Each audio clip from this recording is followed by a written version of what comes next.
At what time do you get up normally in the morning? For me, it's usually about 7. 7, okay. And you start the day with a real breakfast or just with a coffee or with a water? You know, that also varies a lot. I think it's probably true that having a good breakfast is a good idea, but usually I don't have time for that. So sometimes it's made for me, but probably half the time I don't have any breakfast. I just have like coffee or something like that. But I think I probably should have like an omelet and a coffee or something like that. That seems like probably the right thing, and sometimes I do have that. And for lunch? Is there lunch? Yeah. Lunch is usually served to me during a meeting, and I finish it in 5 minutes. Dinner is where the calories really come into play, because if I have dinner meetings, like dinner meetings are the worst, because then you eat enough for like 2 people, those things, because you have the appetizer and the main course and all that stuff. So business dinners are like the thing that really, where I probably eat way too much. Do you work out then? Do you do sports? I work out once or twice a week. Yeah, once or twice. Usually just like a little bit on the treadmill or on lifting some weights, I suppose. Normal day in the life of Elon Musk's life. Well, it's really varied quite a bit over time. So these days it's probably 80, 85 hours a week. For a while it was over 100 hours a week, and that's a very high amount of pain. So it's the difficulty and pain of work hours really increases exponentially. It's not linear.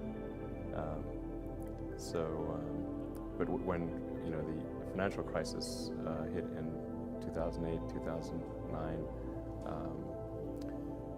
it was just every day, 7 days a week, morning till night, and dream about work. I wake up about 4:30 and 5, and between 5 and 5:15, I am working on email, catching up on news, looking at the blogs, looking at the different opinions. Because people just don't sleep. I mean, they're working 24/7. Somewhere around the world, people are awake and working. So you're always constantly being bombarded with requests, information, or just sometimes news. And so in the morning, I wake up and I, take care of my mind. And then after that, I work out, and that's taking care of my body. And then I do meditate before I go to work, so that takes care of my soul. Business is like a war. You have to be completely prepared. And unless you have mind, body, and soul really all ready for it, you just can't fight that battle. What is your morning routine like? What do you do when you first get up in the morning? Believe it or not, I still, I read a physical paper every single morning. I read the Wall Street Journal every morning. I read the New York Times online. I still am very particular about having my tea. It's very English. I grew up in India. So having my tea, and I'm vegetarian, so I need to get my protein. So I always have an omelet in the morning with toast, tea, and read my paper. So I do that every morning. What time do you wake up? 6:30 to 7, so that's when I do it. Do you exercise in the morning? No, later in the day, sometimes, if I get a chance, but always in the evening. I wish I could do it in the morning. I'm not a morning person, so I need my time with my paper and tea to wake up and kind of get going. So I like to putter in the morning. I get up early. I go to bed early. I get up early. I like to putter in the morning. So I like to read the newspaper. I like to have coffee. I like to have breakfast with my kids before they go to school. So I have my kind of puttering time is very important to me. And so that's why I set my first meeting for 10 o'clock. I like to do my high IQ meetings before lunch. Like anything that's going to be really mentally challenging, that's a 10 o'clock meeting. And because by 5 p.m., I'm like, I can't think about that today. Let's try this again tomorrow at 10 a.m. And so then on sleep, I get 8 hours of sleep. I prioritize it, unless I'm traveling in different time zones. Sometimes it's impossible, but I am very focused on it. And for me, I need 8 hours of sleep. I think better. I have more energy. My mood is better. All these things. Usually before the sun comes up, I offer myself to something greater than myself. If it's for 1 minute, 20 seconds, or 10 minutes, I at least stop in that space in my house every morning. I have a little meditation space where I just go and I have beautiful spiritual readings there.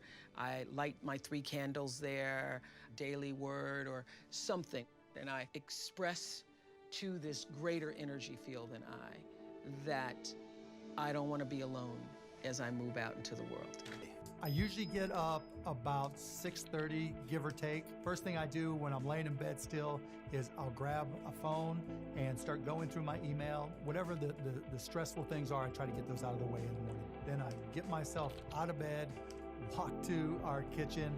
I'll have some decaf coffee and I'll eat my Alyssa's healthy cookies, turn on one of the business news networks and listen to what's happening in the market, what's happening with tariffs, all that kind of stuff, because it impacts a lot of my companies. Before I go to bed, I put on a pair of gym shorts and a tank top, and that's what I'm wearing when I get up in the morning until I shower and it's time to change.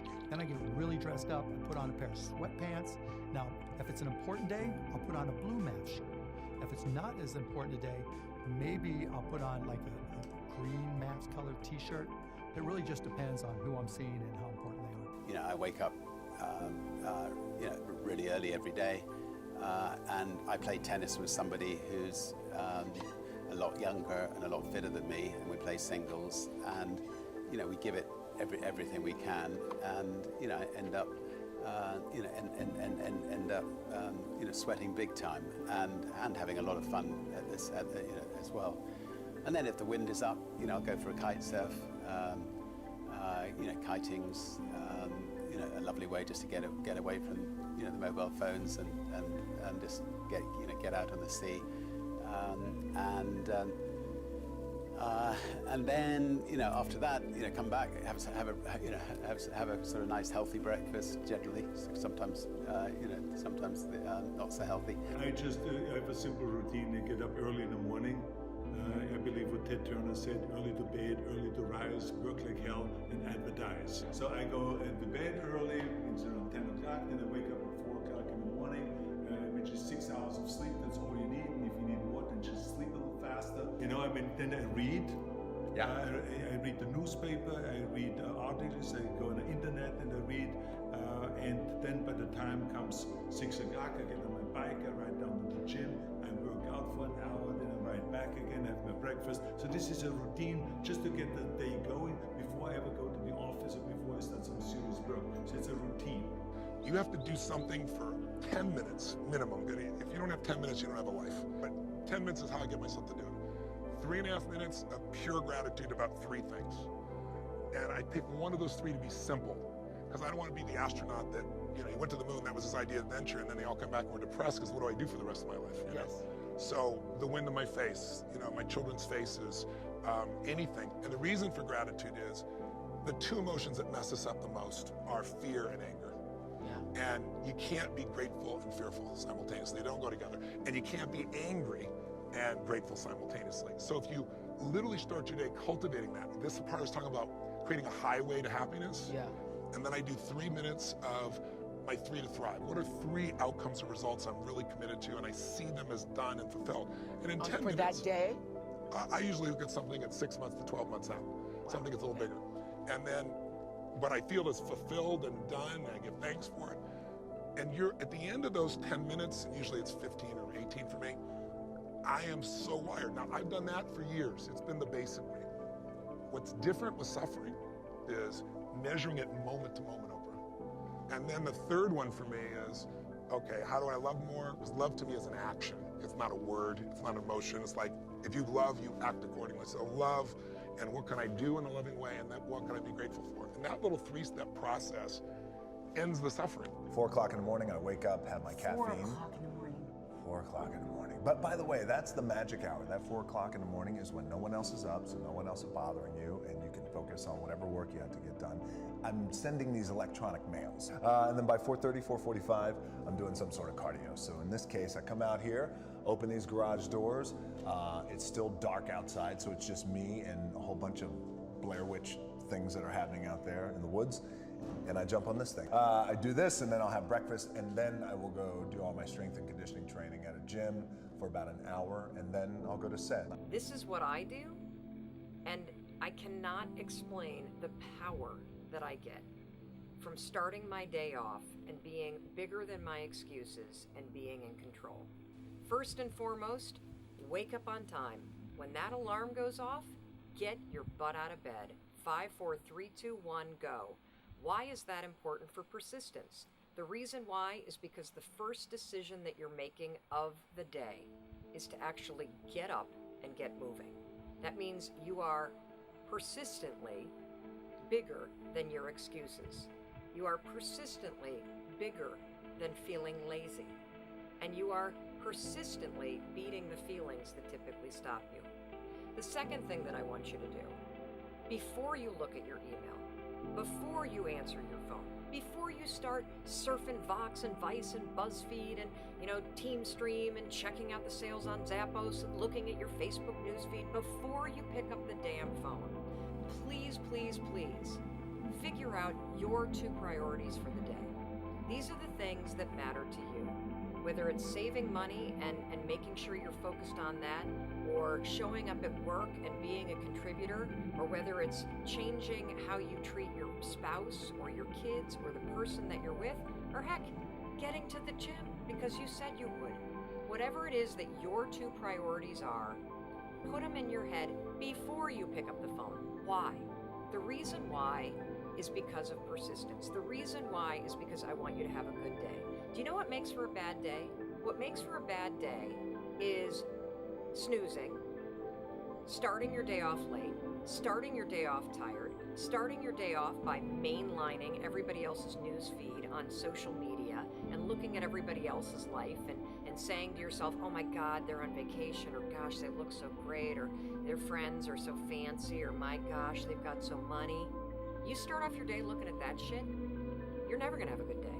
You gotta start off your day by getting up on time, figuring out your priorities, and then getting to work on them. Do not pick up your phone until you have done those 2 things. I think the single biggest reason why people have bad days is because they start them off by looking around at everybody else and seeing what they're doing, instead of having the focus and the discipline to actually start your day off with you in control and with your priorities front and center. So, you want a bonus round? Exercise every day. That's right, get up on time, figure out your priorities, and exercise. You do those 3 things, you'll be kicking ass every single day.